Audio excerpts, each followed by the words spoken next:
কাছ থেকে আমি যেটা শিখেছি, তিনি অত্যন্ত হুসনে আখলাকের অধিকারী ছিলেন। মানুষকে কিভাবে মর্যাদা দিতে হয়, মানুষকে কিভাবে ভালোবেসে আপন করে নিতে হয়, ভুল ত্রুটি থাকা সত্ত্বেও কিভাবে সকলকে নিয়ে চলতে হয়, এই চরিত্র, এই হুসনে আখলাক, যেটা নবমী আখলাক, সেই আখলাকের নমুনা আমি অত্যন্ত ছোট হওয়ার পরে হুজুরের কাছ থেকে পেয়েছি।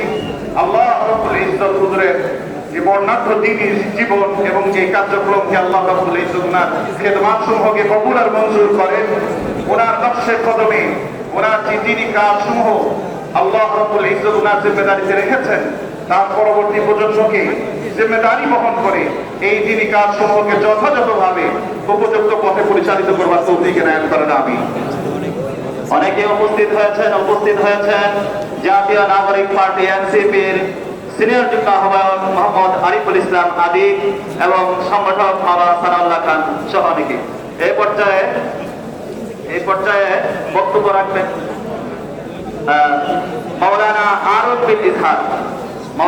আরব বিন ইজহার সাহেব এখন আলোচনা রাখবেন। আসসালামু আলাইকুম ওয়া রাহমাতুল্লাহি ওয়া বারাকাতুহু। আজকে পবিত্র জুমার দিনে আমাদের শ্রদ্ধেয় মুরব্বী ইন্তেকাল করেছেন, আল্লাহ সুবহানাহু ওয়া তাআলা তাকে জান্নাতবাসী করুন। জুমার দিনে ইন্তেকাল হওয়া এটা একজন ইমানদারের জন্য অনেক বড় ভালো আলামত।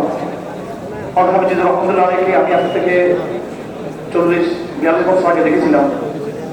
তো বাংলাদেশে 75 পরবর্তী সময়ে প্রেক্ষাপটে 80 দশকে বাংলাদেশে যে নতুন জবাব শুরু হয়েছিল কেরামদের নেতৃত্বে হাফিজুর রহমতুল্লাহ আলী খেলাফতের আওয়াজ তুলেছিলেন।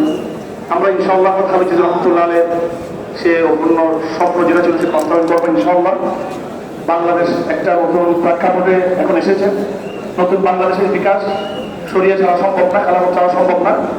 আমরা সবাই হাফিজুর রহমতুল্লাহ আলীর বংশধর যারা রয়েছেন তাদেরকে সহ নিয়ে, তাদের আধ্যাত্মিক উত্তরসূরি যারা রয়েছেন তাদেরকে নিয়ে ইনশাআল্লাহ আজিজ হাফিজি রহমতুল্লাহ আলীর চেতনাকে সামনে রেখে আমি বিশেষ করে আমাদের মোহাম্মদুল্লাহ হাফিজুর রহমতুল্লাহ আলী, যিনি আমাদের শ্রদ্ধেয় আব্দুল্লাহ হাফিজুর রহমতুল্লাহ পিতা ছিলেন, তার কথাই বলছি বিশেষ করে, এবং তার কোরবানির কথা, তার ত্যাগের কথা, আশরাফ আলী খান রহমতুল্লাহ তাদের আধ্যাত্মিক সম্পর্ক, সেটাকে সামনে রেখে আমরা ইনশাআল্লাহ অবশ্যই আমরা এই বাংলাদেশকে এবং পুরো ভারতবর্ষকে একটা ইসলামী ভারতবর্ষ পর্যন্ত স্বপ্ন থেকে আমরা এগিয়ে যাবো ইনশাআল্লাহ। আসসালামু আলাইকুম।